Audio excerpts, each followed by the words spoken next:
Alright, y'all, and welcome back to All Elite Recap for July 15, 2020. Fight for the Fallen Expectations. Wait to put your opinion in that. Is that why you want to do it? Yes. Jesus fucking Christ. Right on Front Street. Jimmy Becker, Marcus Cash, SP3. Right, I did forget that part, didn't I? Yeah. Okay. How many weeks in a row did Nitro beat Raw? 83 weeks. That was a fantastic streak. Goldberg streak, fantastic streak. Undertaker WrestleMania streak, fantastic streak. All streaks come to an end though. Asuka streak. Eventually. It's a bit of a downgrade. But the streak of great AEW shows stopped last night. It stopped at 7 or 8 or whatever the fuck it was. God damn it! Listen to me. I hated that fucking show. I'm being a little over exaggerated. I did not like it. I strongly disliked it. I didn't quite hate it, but I strongly disliked it. You like the show? I'm shocked, but I'm not shocked. I'm surprised by this. I liked the show. Was it as good as the past 2 weeks? No, but it was a solid 8 for AEW. I thought 8 was last week. It was one of those 8 shows for me. I thought 8 was last week. What happened? 8 out of what? No, last week was a 10. Like I said, the week before that, when they started off on an epic high, 45 minutes, the first 49 minutes was great, and then they dropped off the hill. That was an 8?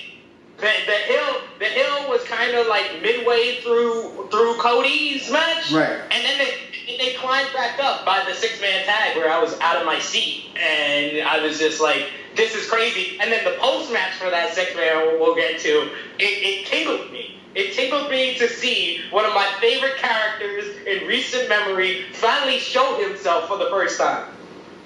Wow. So wait, so we thought Fight for the Fallen in 2020 was an 8? Was an 8 out of 10. 8 out of 10. Out of 10. That was my follow-up question. Out of 10. Okay. All right. Well, we'll start with Sunny Kiss's entrance because that's how we decided to start the show. I knew upon immediately viewing this, I was like, oh, tomorrow's AEWrecap is going to be great. It's going to be great because I know Jimmy and Cash hate this, but I love this in every possible way. I spend a lot of my days now as a grumpy old man talking about how bad wrestling fans are. You deal with these people on a regular basis. They're bad people. They're not good people. That is a fact. I've never forget the way they treated Dana Brooke for existing. They're bad people. They're bad men. And I always feel like a complete hypocrite whenever Sunny Kiss is on the screen because I just go, I thought I was liberal, I'm not. I feel like Rush Limbaugh, Donald Trump right now. I'm like, what the fuck is happening to America? I'm slightly over-exaggerating, but it's uncomfortable. I'm just uncomfortable. I don't like seeing cheeks in my face. Why? You've been seeing cheeks of men wrestling for years. Yes. But those are usually accidental cheeks. Yeah, my man. Wait a minute. I felt the same. To prove it's not homophobic, I felt the same way when. What's the non-Perry Saturn number of FTR? You mean Chubby Malenko? He got his tights pulled up later in the night. I was like, Jesus, all these cheeks on the show. What the fuck? Somebody so you're comfortable with the cheeks more than anything. The cheeks, the length of time that entrance went on. I have my head down. I put it back up. I think it was still on TV. I put it back there. I was like, God damn, how long is this shit? You gotta embrace it. You gotta watch the whole thing. You gotta watch the whole thing and embrace it. I thought that for a big stage, for his first big stage, that was a good presentation of what he is. That's what he is. That's the character that he wants to present. And that's him turned up to the volume 10. Because I've actually met him in the past, and he's a very humble, down-to-earth person, but he's very open about who he is in life. Like he said it in a couple of interviews. He's been that way since he was born. So they got a lot of heat for making this match in general online, which caused it like a whole uproar where he had to speak out about it and stuff. So I thought the wrestling fans are awful. They're awful people. yeah, so fully embrace. This was an episode where I just felt like they were fully embracing everything people said online and throwing it right back in their faces. Yes, and that's what they did from the opening. I think that was my issue with it. Like because I watched Dark also, so I'm a little more familiar with Sonny Kiss than Jimmy is, because I've sat through it. I don't mind him so much, right? It's just it's not a 10 that it's turned up to. It's several octaves above that. And he broke the meter. Yeah, it's a I was gonna say a kiss-o-meter, but I don't want to name it that. It's a whole new thing. But my issue was they gave him like a freaking Beyonce at the Super Bowl halftime performance length of time to just be out there, just busting out moves. I was waiting for the next song to come out. I thought it was gonna be a second or third theme song, and he was just gonna do a thing, like as a rib, while Arn tries not to like just hate life on camera. By the way, can you imagine if you told fucking Arn and Tully in fucking 1980, whatever the fuck, that this would be happening To start a show? You'd be like, take me out of the business right now. And he's black. And you know who else they didn't tell? They didn't tell JR, which is another issue that this show had. Yes. Because Jim Ross was This was the lowest JR's been in weeks. He was specifically not invested. Yeah. It could be Sonny Kiss. I would imagine also has to do with Tony not being there. It's a different environment. Yeah, I think honestly, I felt from listening to him on commentary throughout this show that he was sad that Tony wasn't there. From the opening, as soon as he said it, I was like, damn, JR, you said, like he had to say after he said it, he was like, nothing's wrong, like because he said it so sad. Yeah, like Tony just died. Tony's not with us tonight. Like what? Absolutely, like jeez. And then they said in the same sentence, Tony's not with us tonight, and detesting. Yes. That's all I heard. I didn't hear the delay. It was a delay on the delay. So I was just like, whoa, hold up. Let me go online real quick. So it had me in my phone from the opening. Wow. So and I will say the entrance made me pop in my head like, wow, they really went ahead. Like, this is the same entrance he did for his debut last year at Fight for the Fallen. So there's also that connection because that was his debut in AEW. This is his real, like, singles debut on AEW Dynamite. So I enjoyed the presentation. The match, however, first 5 minutes or so, it kind of fell off to me, to be honest. Like, I was just like, it wasn't a lot of it to be believable. And, like, I felt like Cody totally turned up that heel teases way too much in this one. Like, I understood he had to play the heel in this match, which he's been doing great against Ricky Starks, against Jungle Boy, against Mark Quinn, subtly. This was just overtly, I'm going to do push-ups 2 minutes in. I'm like,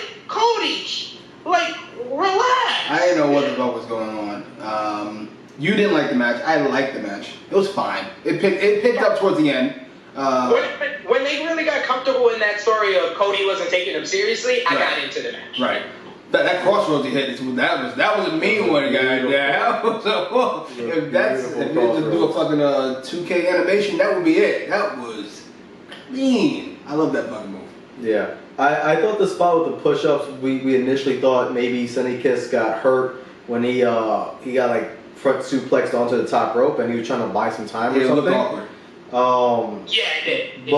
It looked like he was trying to do like the slingshot suplex, but then wound up just dropping him on so just trying to be busy and get the camera's attention. The camera we'll speak about in a second also. But like you said, the turning up the heel turn, I know he wants to do these classic 80s matches with everybody with this TNT title thing, but he decided to go the route of like, what is that? Is that not even mid-90s, is that like early 2000s? He just wants to bust out everybody's old finisher in this match. Yeah, Cody does seem like he just do it. He changes his moveset every match. He also has the most eclectic moveset since leaving WWE. Like, he does everything. He does springboard stunners and cutters, and now he did a vertebreaker last night. Did the crossface? Somebody landed right on his head. Yeah, I was like, Jesus right. Oh. Whatever. I Overall, enjoyed the match. yeah, you did. I liked it. It was alright. Especially towards the end. I was taking a little bit out of it because the camera, whoever was running the cameras, just wasn't helping because they were zooming in on the worst things to zoom in on. All the things like that didn't actually connect. That's from this far away from his face, and they're gonna zoom in on that. There's a kick in particular. I went, that missed him by a mile. What are we doing? Why And is it's it just in like, my face? what are we doing? There was like 3 or 4 of them. There was like a dozen in the night, but like 3 or 4 of them was in this match alone. And I was just like, and then a lot of it's not believable. And we've come to the conclusion that Sonny Kiss is a very good performer because his eccentricity, how do you say that word? Eccentricities, excuse me, cover up for his greenness. Yes, I agree. I definitely agree. He's a great performer in the ring. He's not the greatest wrestler. Yeah. I was watching like, once I'm getting past, go ahead.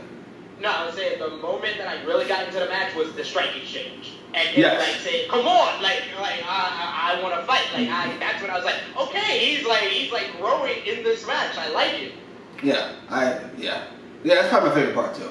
Outside of the crossroads, which was spinning that. Save for that, what was that, a spin kick to the gut that barely grazed Cody? You really are not happy with these misses. Jesus. Like, I'm it's gonna shine a light on that. Really not happy with them. It's just so bad. What was I gonna say? I heard he started 6 years ago, wrestling. 6.5, yep. Yeah. He's a brave motherfucker. Wrestling fans are awful, so, and they're awful now. I can't even imagine doing this 6 years ago. Like, that is. They were terrible back then. Weren't there still divas back then? Like, objectifying was at an all-time high 6 years ago. That's hilarious. And he came up in the Jersey Indies, of all places, Jersey.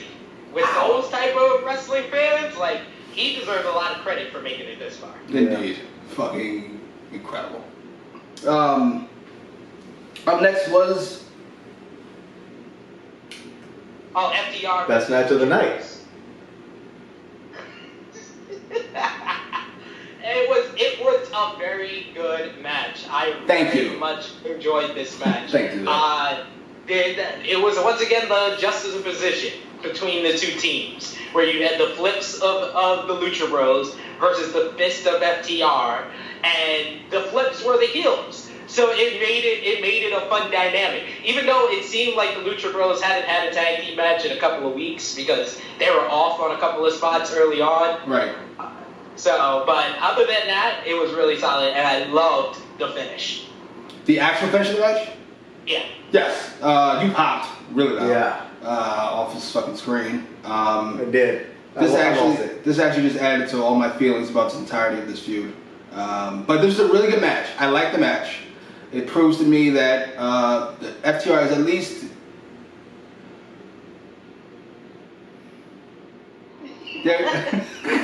They're good.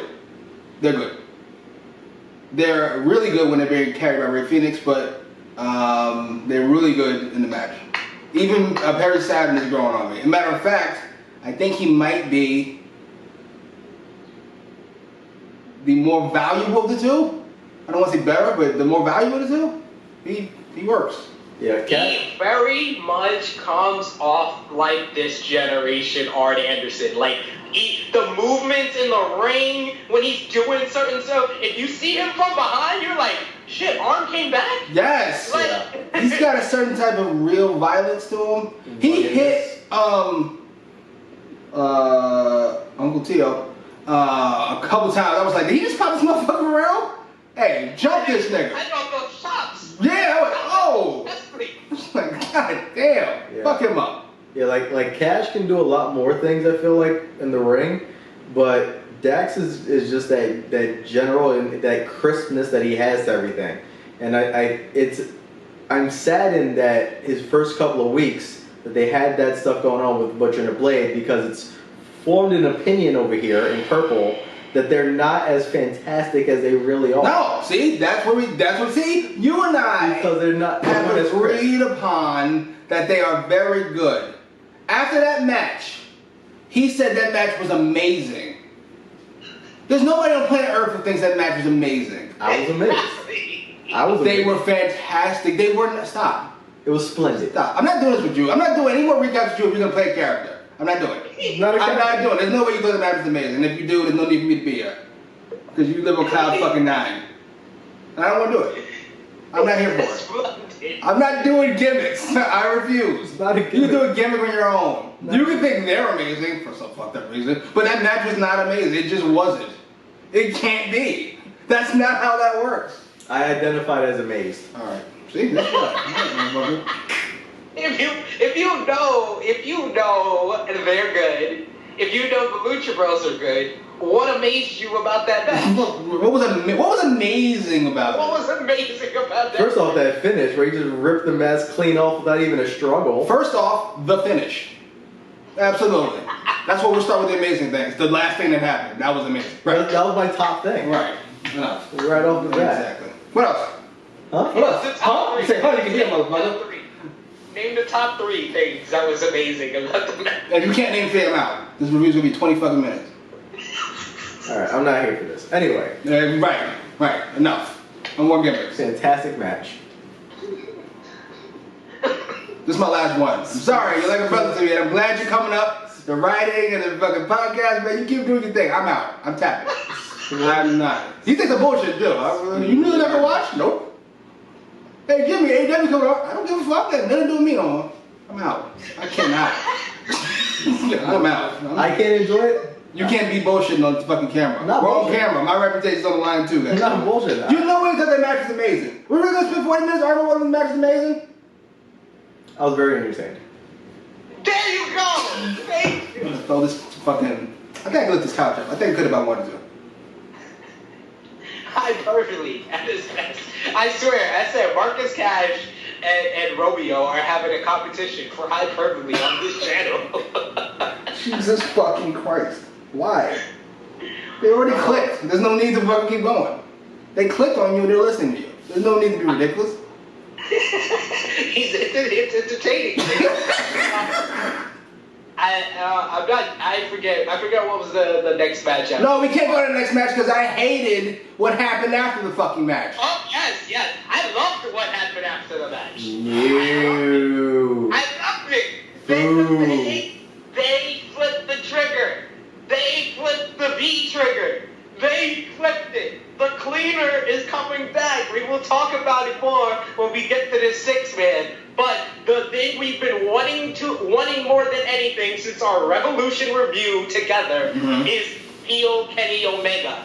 And him putting down everything, putting down his beliefs to even consider to have a beer with FTR. And them motherfuckers just poured the shit all over his head, totally turned him back to the cleaner. Because from the beginning, I will tell you, y'all can give y'all opinion on this post-match, but it ties into the 6-man so much that that was the best story and the best part of last night for me.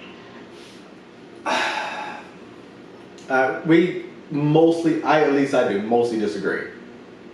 I'm glad to see the cleaner. I'll say that. After that segment, we're not going to do the 6-man part, but after that segment, I went, there's nobody in this ring that's likable, even a little bit. They're all hateable people. First of all, we don't have a good explanation for why FTR and the Bucks have not fought each other yet. We know as fans and whatever that the reason is they want to have people so they can sell tickets, but there's no in-storyline reason for why they're not fighting each other. Nobody's holding. They said during the promo, what? During their original promo, what? That they don't want to fight. They don't want to have some epic match with the Young Bucks. They want to go through every tag team. I don't mean a match. I mean fight the Young Bucks. They just poured beer on your friend's head. Your friend, who doesn't drink, by the way, was willing to lower himself as an apology. You just brought these cocksuckers their keys back. For some fucked up reasons, people you don't like, you brought them their keys back. This motherfucker who doesn't drink is gonna have a beer with them and they pour it on his head. And your number one thing is to hold him back? Jump these cocksuckers right now. It's 3-on-1 and one use Kenny Omega. Beat the shit out of these people. This is preposterous. They're good old Christian boys. They're Christian at AF. I see. like they didn't have the Crusades. They're not anti-wars. What the fuck? I was like, I hate everybody in this match. I think Hangman is the only person in this involved in anything at all that I'm in love with, who is a actual babyface, shockingly, because he's the only person who doesn't do anything maliciously. He's just existing. I exist from day to day, and things happen around me. Yeah. That was the mind blow for me. I was like, so literally after, because you keep foreshadowing to the 6-man, but after the 6-man, I was like, literally everyone in the Elite has teased the heel turn except for Hangman. Yes. The one person at the start of the storyline, everyone said he's gonna turn heel, is the only guy who hasn't shown any heel tendencies. At all. Well, to be fair, he's not in the Elite, so the Elite is turning heel, and Hangman is gonna hang on being a babyface. Whatever. If we get a heel Kenny Omega, this will all be worth it, I guess. I gotta be honest, I'm not all that interested in seeing FTR versus the Young Bucks anymore. I was told it's a dream match. I kind of bought in. After this feud, I'm like, I'm over it. Even if FTR fucking re-emerges as the greatest tag team of all time, I know most people don't feel that way, but it's a hashtag, so it's on the internet, which means it's true. I still don't, I'm not big on, this feud did nothing for me. I know it's not a full-blown feud just yet, but you get the point. I love it. It's the most interesting thing in all of wrestling, and you guys know I watch all of wrestling. But the more than fucking Colt Cabana and the Dark Order. I love that. More than Gold Baker. Yes, more than all. First off, more than Gold Baker by herself, and then also Gold Baker versus Big Swole. One of the best storylines of this entire year has been the Ballad of Hangman and Omega. Okay, Their whole story with Hangman leaving the Elite, and they seamlessly blended it in with the FTR and Young Bucks feud to make it this three-way type of slow burn to All Out. And if All Out ends with new tag team champions and the final coming of my cleaner, I am all for this. Wow. To be fair though, all of that is built on Hangman. Like everything you just said is on the greatness of Hangman Page, because the Bucks have been horrible to watch not in the ring. They're wrestling fine. I like their wrestling. But their acting, or whatever performance they want to call acting, they stink. They're not good actors. We'll talk about acting when we get to the 6-man, because I have to call y'all out on something. But the next segment had to do also with liquid or beverages going on people's heads. Was this the low point of the night? I feel like this was the low point of the night. I hate it. This was the first time a Chris Jericho segment made me cringe. Thank God we're on the same page. Oh my God. This was the first time when he brought up the ratings and the demos. At the end of his whole soliloquy, I understood what he was doing and using some. Like I said, they used a lot of what's said online and threw it back into people's face. And I think the demo god is hilarious. Yes. But I want that to be his new nickname, by the way. Like get rid of Le Champion because you don't have a belt. The demo god, Chris Jericho. He needs a T-shirt, demo god. Yes. Sure. But. The orange juice, I get he had to embarrass Jericho to get the rematch with Jericho, right? But it just felt way too hokey. And if it wasn't for Ortiz, there would have been nothing entertaining about this whole segment. Jesus, we agreed almost to the very end. Thank you. We almost agreed. He hated Ortiz. I just felt like it was so I enjoy Ortiz's antics. We always talk about how we like Ortiz. It was just, this one felt like, oh my God. Like, Vince and the beer, it's like, that was 20 years ago that was funny. This is 20 years later. I'm sorry. You flipping and falling backwards. I get it. Jericho's being serious and stoic, so if somebody has to play the goofball, I don't need it. How did the Archers get up there? Does fucking Arch Cassidy know somebody in the production truck? Wouldn't they be closer friends with Chris Jericho? Wouldn't Tony Khan prefer Chris Jericho over Arch Cassidy? If this is the ratings guy, I'm sure you paid Chris Jericho a lot of fucking money. You want him to dump oranges on his head? I hate to go real world on you. I'm just saying, I hate these things. I thought about that. Here we go. Go ahead. You know who we didn't see when Orange Cassidy was there? Oh. Chucky T and Trent.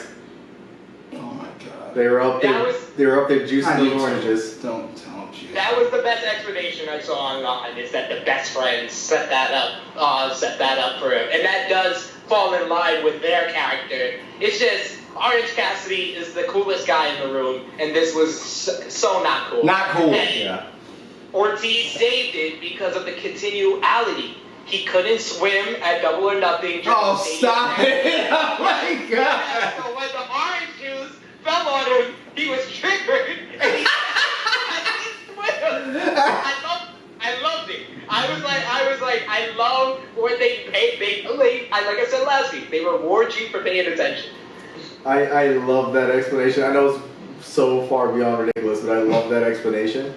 But I think, and this is going to be the theme for AEW, I think, the things that just miss, however much, whether it be it misses a little bit or it's just awful and terrible, it's because they try to hit things way too on the head. And the orange juice references, it was funny the first week because Jericho was just pulling out like 12 of them in one shot for a promo. Now it's just like this running gag that's like, I get it, it's over. We had that match. I don't want to see an Orange Cassidy Chris Jericho rematch. I wanted to see that one match, and then I want to see them both do something somewhat funny, just going that way in opposite directions. I did like the towel, by the way. The towel. I love that. That was a great touch. That was a great touch, and this was the first time throughout their entire build that made me feel like we're going to get a match where Orange Cassidy wins. Because there is no reason to do this match again unless Orange Cassidy is winning. Agreed. This is going to be kind of random. I hate what they've done to fucking Jake Hager's character. I hate the non-Big Hurt. The big chuckle. The big chuckle. The Big Hurt, who doesn't speak, even when he's on commentary, is a great gimmick. I get they want to get more out of him. I assume they're paying a lot of money. I'm so sad. Like, Jesus. Yeah. Like, he shouldn't have been pouring the orange juice at all. He shouldn't have been carrying the orange juice. Stop smiling. Stop fucking laughing. Nothing's funny. Whatever. That's right. Stop talking. He should have yoked up Ortiz off the mat. Once Jericho said, get up. Yeah. Get up, you fool. What was after that? I feel like there's a big match after that. The six-man.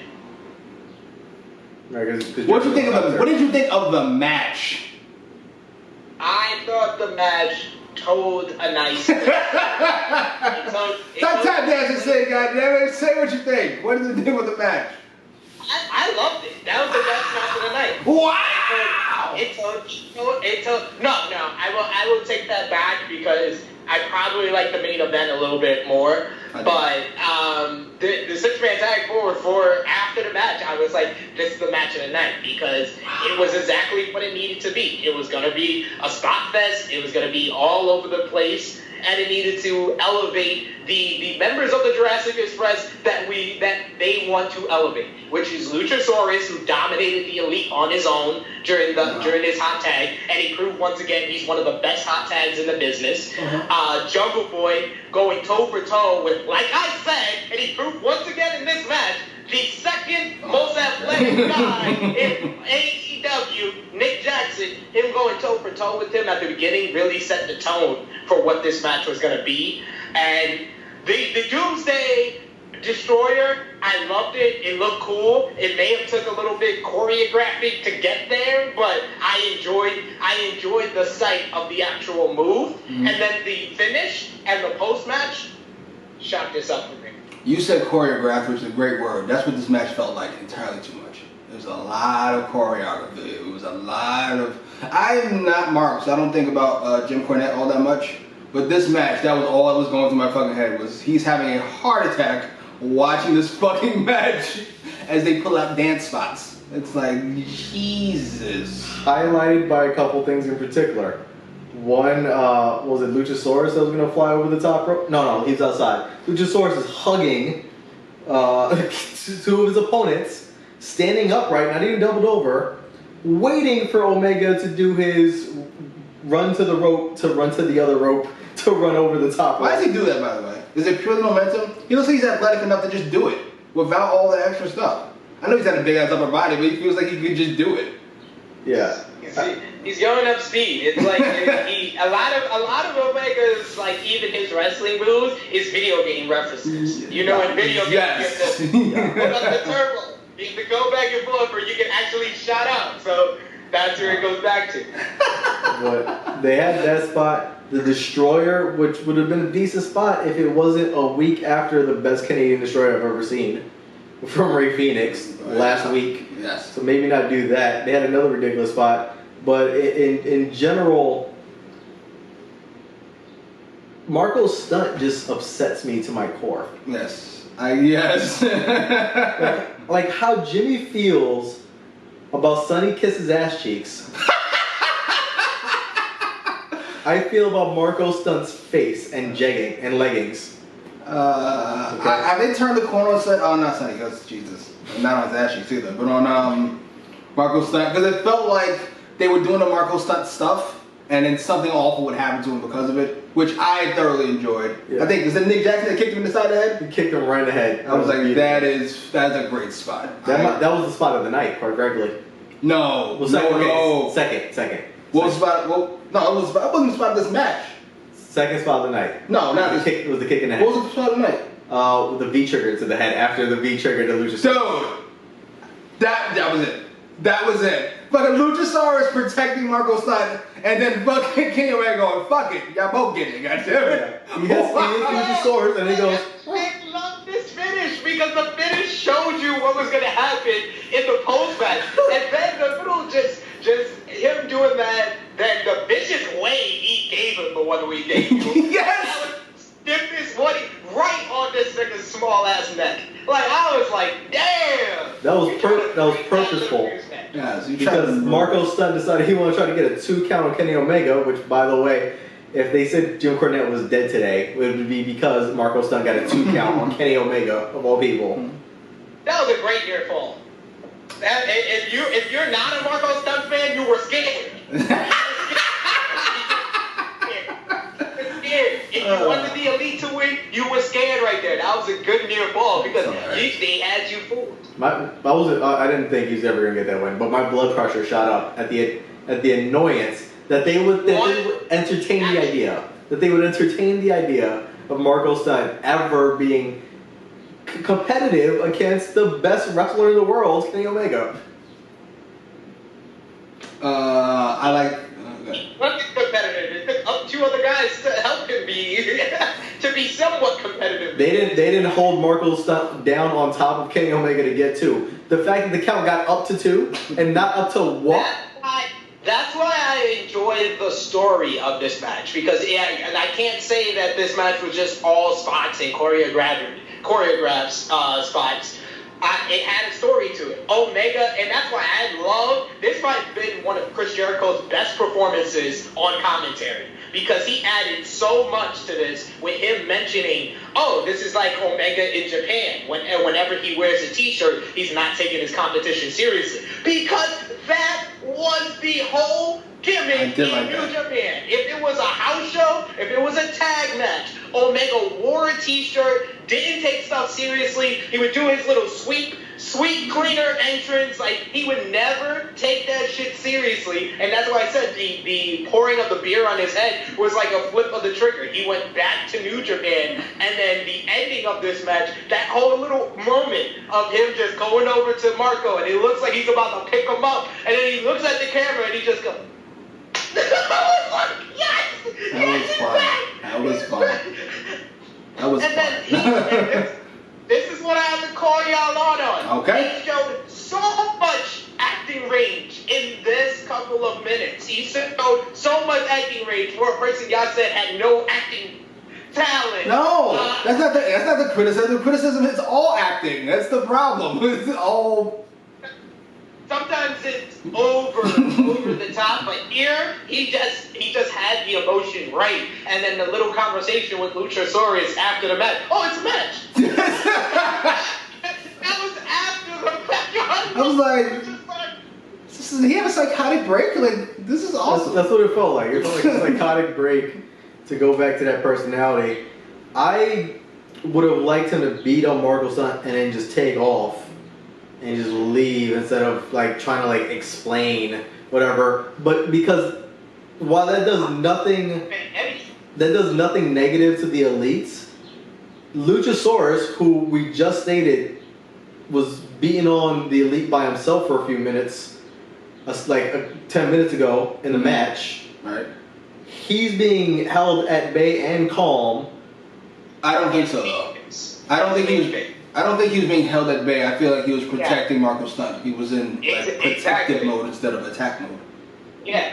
If this was Wardlow would have fucked up the elite. And that would make no sense for a slow burn heel turn of Kenny Omega to run out the ring. That's a chicken shit heel move. That's not a babyface move. He's a babyface that had a psychotic break, like you just explained.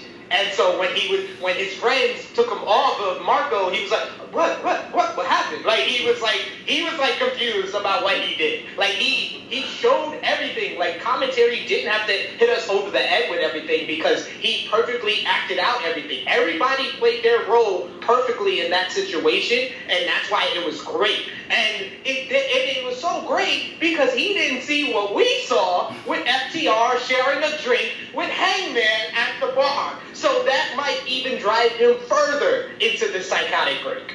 I'm with the shits. That part was can we say splendid? I thoroughly enjoyed. I thoroughly enjoyed Hangman's acting, quite frankly. Yeah. He's like shocked that they showed up. He's like, huh? What? And he's like, well, they're here now. You might as well have some drinks. So I don't hate them. I'm not gonna get up from my seat. You're gonna get behind the bar. That works. I don't hate they hate the Bucks. I'm not fond of them either, quite frankly. I think that was Nyla. Yeah, I think so. Or the women's tag match, the Nightmare Sisters versus MJ Jenkins and the other jobber from last week. Yeah, can we explain to me why? And again, I watched Dark, so Jimmy would have no idea, right? I've seen the build ? Of the Nightmare Sisters. We're not spending too much time on this. with the 3-0 that they've gone. But why am I seeing this AEW Dark match on AEW Dynamite? If you're telling me that the Nightmare Sisters are on Dynamite, I'm expecting them to face actual opponents, not Jobberette A and Jobberette B, which they can do on YouTube like they've been doing. Do you want an actual explanation? Because it's Brandy. No, well, always. But most of us, namely me, not most of us here, but most people, don't watch Dark. So we're going to do a Nightmare fucking Sisters thing. You don't either? I watch Dark Power, which is the review on for AEW Dark. Yeah, but we don't That's what I watch. I don't watch Dark, and that's why I was like, this would have been a very convenient time to have a video package. Or anything else besides this. It was 2 minutes. Who cares? Yeah, it was 2 minutes. All we needed was like a 30-second video package to be like, you remember Ali and QT were in a relationship. Brandy doesn't like it. They've been teaming. They've been successful even though they don't get along. Here's this tag match. And it would have worked. It would have worked for me. Just putting it out there made it just be like, you guys are going to lose this segment in the ratings war.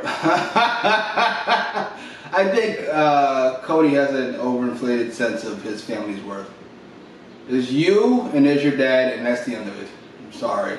The rest of you, all of you, everybody involved, except Brandy was delicious. You can all leave, quite frankly. And the shameful part is it doesn't stop at his family.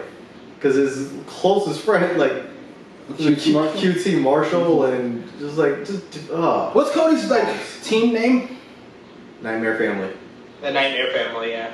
Nightmare Sisters is a great name. I'm just over all Nightmare things. There's a Nightmare Family, the Nightmare Collective, the Nightmare Sisters, the Natural Nightmares. I'm over all of it. Enough. They ruined the Nightmare name with the Collective. Right. Nightmare is such a great name. It's a great word, quite frankly. And the most annoying part is, for me anyway, Cody is the American Nightmare.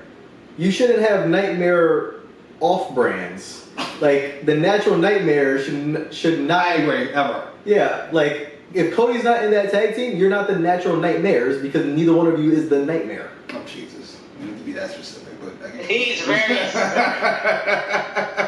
I was thinking, because I know there's rumors of this 4 Horsemen thing, which I And we saw another tease for that with Tully in the audience, and then Dax looking at him and doing like this and the four. Yeah, which feels like they're just playing with fans, quite frankly. But I wouldn't mind them all as a group. I don't like the Four Horsemen as a name. To me, it just kind of sets you up for failure. You're never going to be as good as I was going to say the original, but the second version, or the original, quite frankly. It would prefer the second version. It would need flair, I think, in my opinion, to actually really be Four Horsemen anyway. It's like Devon and Spike making the Dudley Boys. No, no. I guess you have just as much of a right, but no, that's not how that works. It's a great analogy, actually. I can't think of another similar one, but I do what I can. Then was Nyla. You called this. You are right on the fucking head. I was so. You know what was hilarious? Right before she said something, me and Cash were like, "Okay, Jake the Snake, Kong. What the fuck was the other one?" Sid said something, and then this motherfucker comes out like, "God damn, that was it." Damn. Excuse me. I love y'all. Her theme song was a Bobowski. Oh my god, I was begging to that. Excuse me. I was like, yo, that shit is fine. I was like, yo, they would never have gave her this song in WWE. I was like, these two segments back to back, shoot me in the fucking head. I ain't got no time. I was excited for half a second. It was like, I'll just let them introduce themselves. Or however she phrased it. And I'm like, did that manager turn into multiple people? Because I want to see that. Oh. Does she have like an agency now that represents her? I want to see that. Then it was fucking Vicky, and I was like, you didn't have to say they, just say she. She's gonna be out in 12 seconds. Who gives a fuck? Just fucking whatever. We missed Sheeta's little backstage promo. I like Sheeta a lot. I just do. She's a fucking baby face. A real one. A real one. What happened to fucking It was the second best babyface promo of the night. We also missed the best babyface promo of the night, which was by our AEW World Heavyweight Champion, Mr. Jon Moxley. Not only was it a great babyface promo, it added so much to that main event. Gotta be honest, I wish they did it a couple weeks ago. Because I like that idea. I like it. You're right, it added a lot. I agree. To the main event. Whatever happened to fucking Naked Midian? Chick Midian. I think they, like a lot of the women that they have, they use them very sparingly. Like I realize that Swole is in a feud with Britt Baker, but she can wrestle. You have jobbers all around, it seems, for the women, or those two girls that you just use as jobbers. So give one of them to Swole. That's what I'm saying. It seems to me like Swole could use the work. She's still relatively green. In the ring, like what the fuck? She still needs to develop a decent finisher because that dirty dancing thing is atrocious. You bring that up every week, whether she's in the ring or not. It is shocking. That's how much that bothers me. That is an awful finisher. Oh my god. It's so bad. If something bothers Cash about anybody, the moment he hears their name, he has to bring it up. Yes. I've got to. Her name's literally Big Swole. She should be doing something powerful, like some sort of slam or drop or something. Not literally dancing with someone that's her opponent. She's not literally dancing. You know what I mean. I know what literally means. She's not figuratively dancing. It's a lot closer to literally. It's not close to literally. If she was literally dancing, they would be dancing. There'd be no violence involved. Like, why are they? It's barely violence with that finisher. All right. It's a bunch of spinning around. All right. I want to spend fucking 4 seconds on Big Swole, and here we are. The main event. First of all, you're right. Moxley's promo added a lot. I really liked it.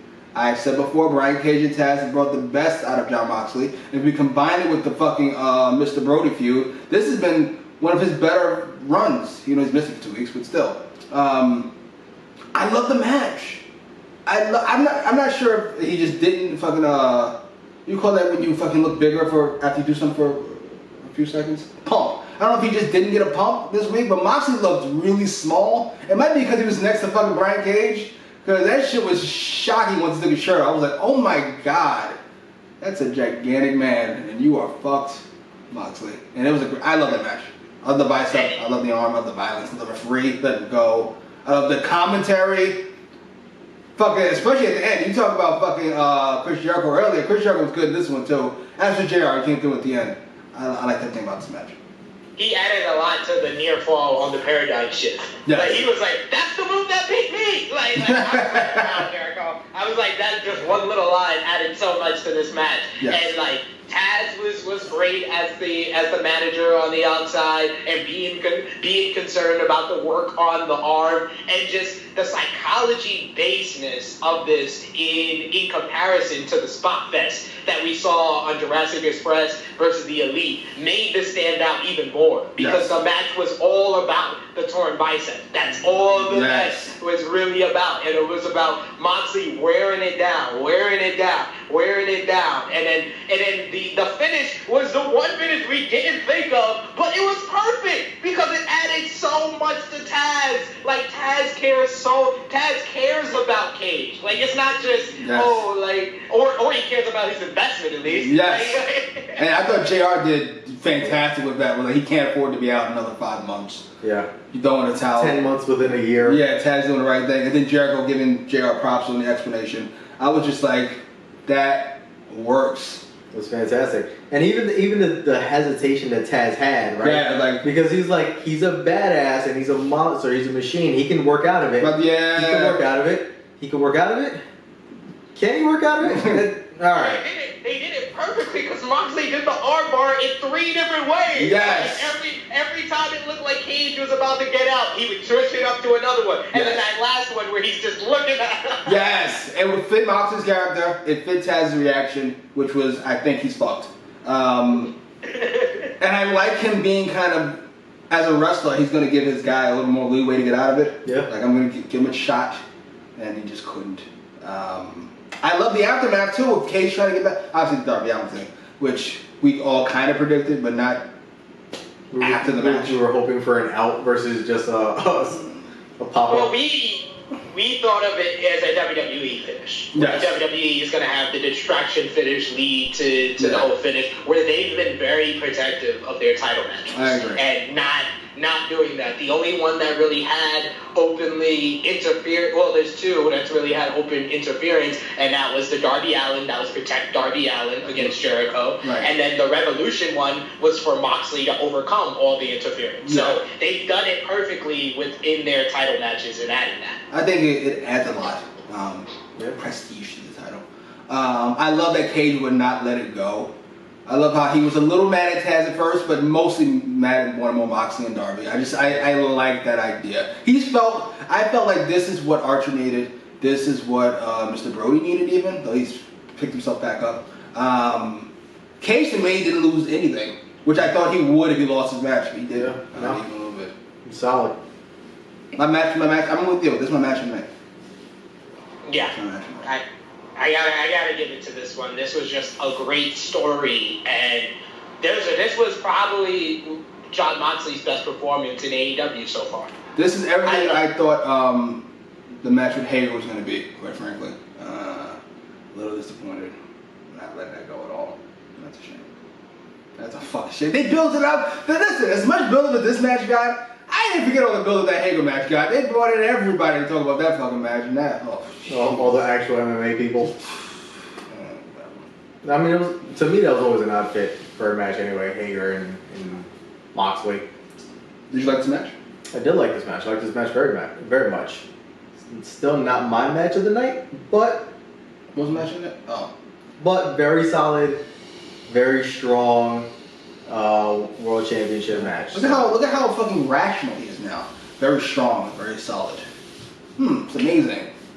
You don't get emotional about it. You just fucking watch things for what they are.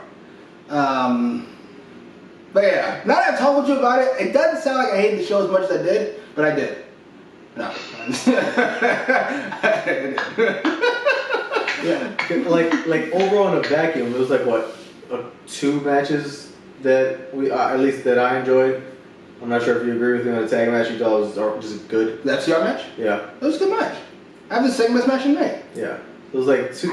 I enjoyed the 4 main matches. I enjoyed the 2 that we spoke about, the world title and FTR match. The 6-man, I enjoyed the shenanigans afterwards in the specific spots where they hurt the midget. But aside from that, I didn't really care for the match. And I like Cody Sunday Kiss, but the down parts for me, I think I was just disappointed after the last few weeks we got, quite frankly. This to me was like a 6.5 out of 10. When last week was a 9, and then the week before that was like an 8, and then 8 since. I don't know if I'm gonna go as high as 6. But wow, it's not. So this was a failure. This didn't pass. I'm willing to meet you halfway and come down to like a 7.57. Because you're right, it wasn't even as strong as 2 weeks ago, which I did give an 8 out of 10. Yeah, I've got like 5-ish personally. Like that was wow. Wow. It was a woof. Wow. So that match wasn't that amazing. Next week was really good though. 3.5 stars was that match right there. Oh, Jesus. Another 1.5 for Moxley and. What are you doing?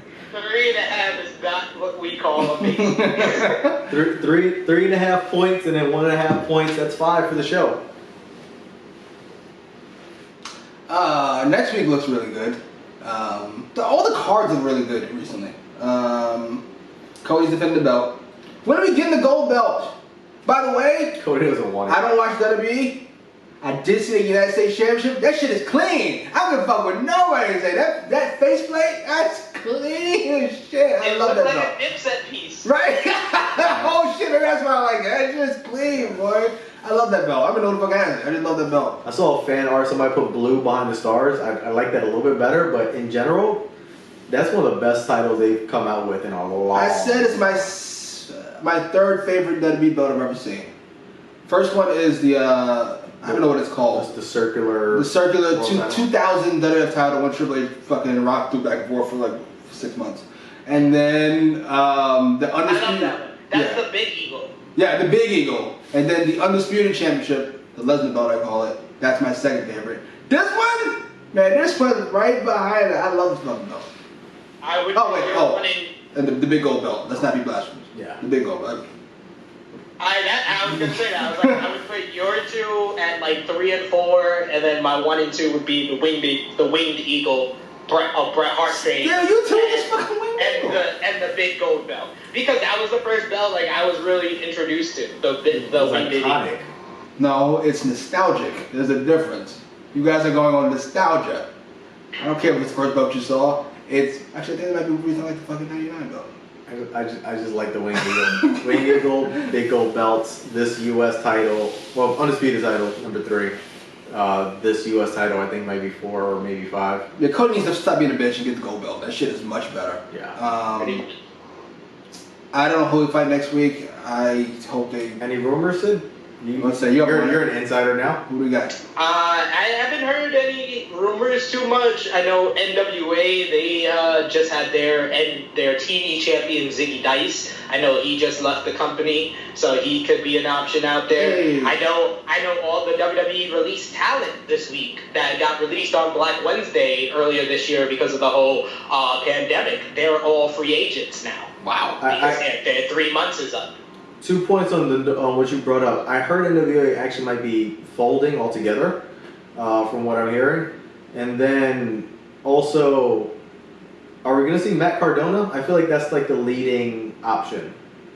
Zack Ryder versus Cody for the TNT title. I mean, I'm not too interested in that, and I don't see a position for somebody like him in AEW right now. I know, but like out of all the releases, I feel like he might be the one that has the best relationships within AEW out of that group of people that left.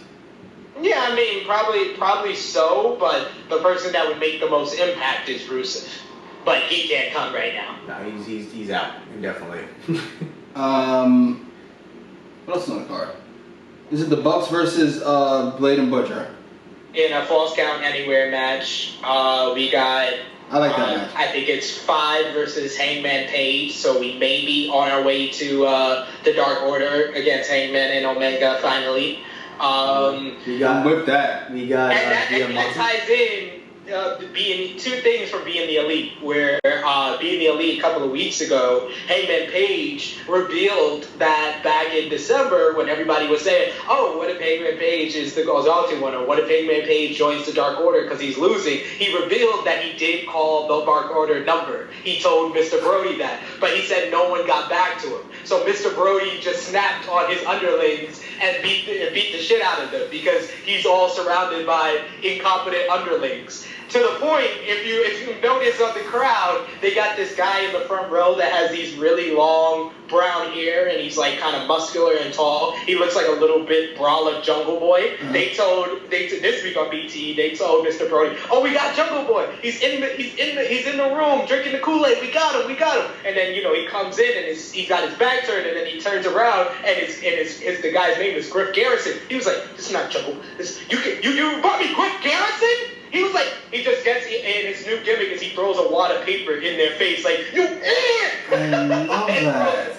That Hangman shit is hilarious. Could you imagine if you could have had Hangman in your group?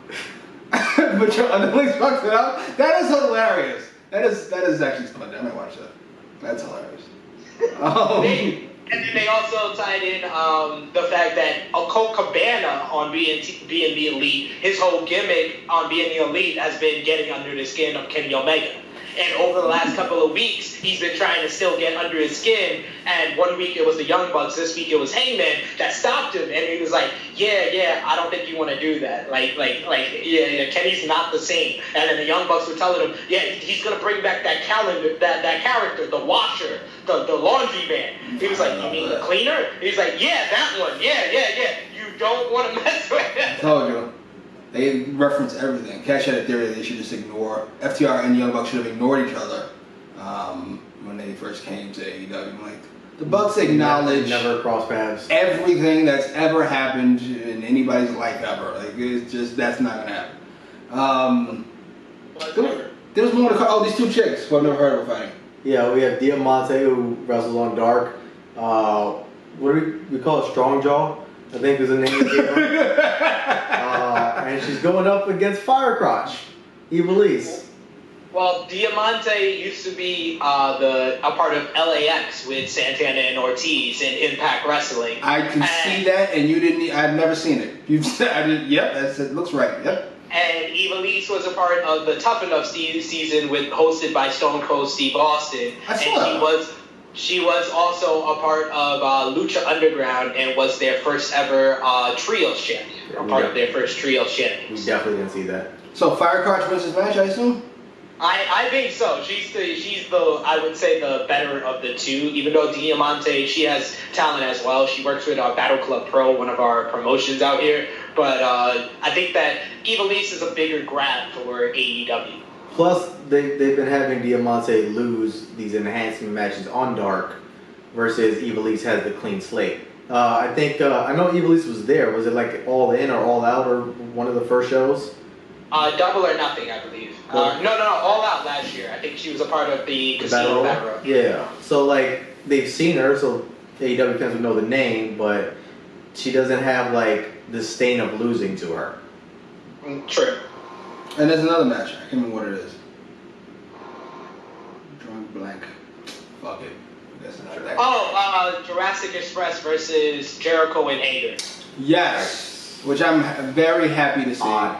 That would probably usually be Sammy, but there are a lot of people I'm over in AEW. I don't want to say Chris Jericho just yet, especially not his performance the last few weeks. We'll give him a pass for this week. We'll give him a pass. It's Chris Jericho. Jordan missed the last second shots too. It happens. But Jurassic Express is pretty close to me being the fuck over it. If fucking they're not fighting Wardlow, I'm not interested in Luchasaurus. I'm sorry.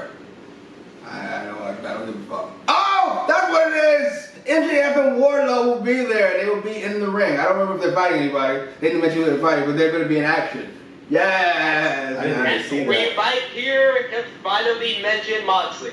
That's what I think. Yes. So please. Because they kind of seamlessly moved Cage on to Darby. Yes. So Moxley is able to be free now. MJF needs to call out Jon Moxley. My move would be you fighting all these monsters because you don't want to fight anybody with talent like me. That not only brings up Moxley, but it also kind of indirectly towards Wardlow. And that's what I would do. That would be my move.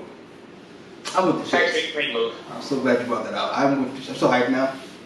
I might deal with your bullshit one more week. I deal with this nonsense one more week because MJF's calling out Moxley. There wasn't enough go big this week for me, by the way. I was a little disappointed that Jericho didn't ham up the notes. Like, he got a note and he was like, "What's the?" And he put it down, and then that was the end of Britt Baker for the night. They put a lot of stuff on pause this week. We didn't get Dark Order. We didn't get Britt Baker. I'm okay with that. You can't do it every fucking week. You could do Britt Baker every week. Yeah. Okay. Fair enough. No, I think it's best that when she's injured, as long as we see her, we know she's there. Right. She doesn't have to do a skit or anything really. She had the nose thing last week. We saw it. Yes. We saw the progression to that fact. Now she has a face mask like Rick Hamilton. Like, Jesus. What the fuck happened? Like, But you could have, with Jericho's over-the-topness instead of Tony Schiavone's, Jericho's over-the-topness just reading at least one of the notes and just like going off like, who does she think it is? He handed me notes, or in agreement with her since they're both heels. Whatever, I think his character work as a performer would have been amazing and given a little bit of shine to the best thing in the AEW. I think the reason he didn't ham it up too much about it is because Tony wasn't there. That's Tony's job. Tony's job is to read the notes. So Jericho reading the notes. Jericho got 50 million one-liners in his head. Do you think he got time to read a note on a napkin? I'm sorry. I love Gold Baker as much as you guys, but I am not Jericho to read her notes. Clearly not. If you think that Jericho has a right to not be bothered with Dr. Britt Baker, you stop calling her Britt. Gross. I didn't say he had to be bothered, but read her notes. Yeah. I rather him think of his one-liners. He actually did read her note. You don't remember? but it was like flippantly, like just like, like there was no gusto to it. I do appreciate your love for Gold Baker. You want everybody to be into her like we are. They should be. She is the best thing in AEW. Is this thing better than WWE? I feel like that's what you keep saying AEW. She might be the best thing in wrestling, period. There's Ray Phoenix trying to kill himself every week. And then he was very light this week though. He didn't go with drop kicks. He didn't go over the top. He didn't go off like he usually does. Yeah, I think maybe he's trying to prove something to those fucking two chubby bums. Maybe. Or he's hurt from all the stuff he did the last couple of weeks. This nigga's still sore. He's like, I still gotta recover from that destroyer. Absolutely. You have a plug? I have a channel listed right here down below. YouTube channel. Obviously, I do AEW with Jimmy. I do Monday Night Raw, Pritchard's Raw. And also, I'm going to be starting up a tentatively titled ECWTF with SP3 that you see in the box here. ECWTF? We're going to go back in time. No, I didn't ask for the belt. That's the name? The working title. Alright. You have a plug? Check out the rest of the videos right here on True Hill Heat. Check out our Wednesday Night Warriors, where Chris G and Romeo, they're going to break down both NXT and AEW. You don't get in-depth analysis like my boys here with the AEWrecap, but they let you know what they thought was the better show for the week, which 9 times out of 10, Romeo's going to say NXT. And this is the time where he would be probably correct. You haven't seen NXT in forever. Post your comments down below. Like, share, subscribe.